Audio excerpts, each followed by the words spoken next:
ধনির দুলালিকে ভালোবেসে আজ শেকলে বাঁধা সম্রাটের জীবন।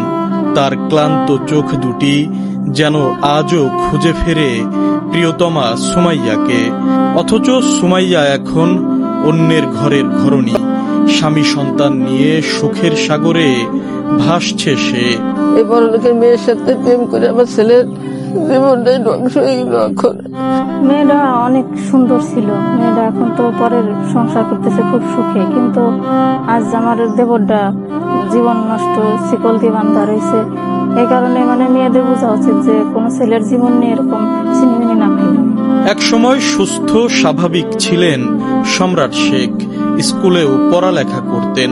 অষ্টম শ্রেণীতে পড়ার সময় কিশোর বয়সেই সহপাঠী সুমাইয়ার সঙ্গে গড়ে ওঠে ভালোবাসার সম্পর্ক। কিন্তু কৃষকের ছেলে হওয়ায় সম্রাটকে মেনে নিতে পারেনি সুমাইয়ার ধর্নাঢ্য পরিবার। ভালোবাসার টানে একদিন রাতে লুকিয়ে সুমাইয়ার সঙ্গে দেখা করতে যান সম্রাট। বিষয়টি দেখে ফেলেন সুমাইয়ার ভাইয়েরা। মাথা সহ শরীরের বিভিন্ন জায়গায় বেধড়ক মারধর করা হয় সম্রাটকে। এতে গুরুতর অসুস্থ হয়ে পড়েন সম্রাট। সুমাইয়াকেও অন্যত্র বিয়ে দিয়ে দেয় তার পরিবার। প্রিয়তমা সুমাইয়াকে হারিয়ে ধীরে ধীরে মানসিক ভারসাম্য হারিয়ে ফেলেন সম্রাট। ও আগে সুস্থ ছিল, ক্লাস 8 পর্যন্ত লেখাপড়া করছে। লেখাপড়া করার পরে ওর এক বান্ধবীর সাথে সম্পর্ক হয়, প্রেম করে। পাশের গ্রামে ওরা অনেক বিত্তশালী, মেয়েরা অনেক বিত্তশালী।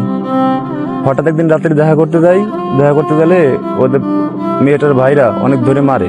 আস্তে আস্তে আস্তে আস্তে ও অসুস্থ হয়ে যাওয়া শুরু করে, ভাত খায় না, ই করে না। এরপর মেয়েটার বিয়ে হয়ে যাওয়ার পরে বেশি মেন্টাল সমস্যা হয়ে গেল।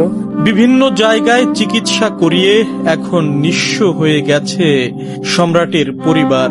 তবুও সুস্থ হয়নি সম্রাট। সুমাইয়া সুমাইয়া বলে ডাকতে ডাকতে বাড়ি থেকে বের হয়ে যায় সে। বাধ্য হয়ে পায়ে লোহার শিকল পরিয়ে রেখেছেন স্বজনরা। শেকলবন্দি সম্রাট মাঝে মাঝে সুমাইয়াকে চিৎকার করে ডাকে, মাঝে মাঝে একেবারে নীরব নিস্তব্ধ হয়ে যায়। অপলক দৃষ্টিতে হয়তো খুঁজে ফেরে প্রিয়তমা সুমাইয়াকে। আমরা অনেক জায়গা চিকিৎসা করাইছি, শুধু ডাক্তার একই কথা বলে যে ওর কোনো সম্পর্ক ছিল নাকি, পূর্বে কোনো সম্পর্ক ছিল নাকি। কিন্তু আগে অনেক ভালো ছিল, অনেক ভালো ছিল। একটা কথা বলে শুনতো, এখন শোনেন না। চিকিৎসা করতে করতে আমার আর কিছু নেই। আমার বাবাও বৃদ্ধ, আমার একার উপর ফ্যামিলি। আমি যা পারি সেটুকু ওষুধ আনি দিয়ে এখন বর্তমান জায়গা জমি যা ছিল সব বিক্রি করে দিছি। এখন বিত্তশালী যারা আছে যদি কিছু হেল্প করে তাহলে আমার ছোট ভাইটা একটু ভালো হয়। সম্রাট ফরিদপুর জেলার মধুখালী উপজেলার ঝাউহাটি গ্রামের বিল্লাল শেখের ছেলে। গত 5 বছর ধরে এভাবে শেকলবন্দি অবস্থায় রয়েছেন তিনি।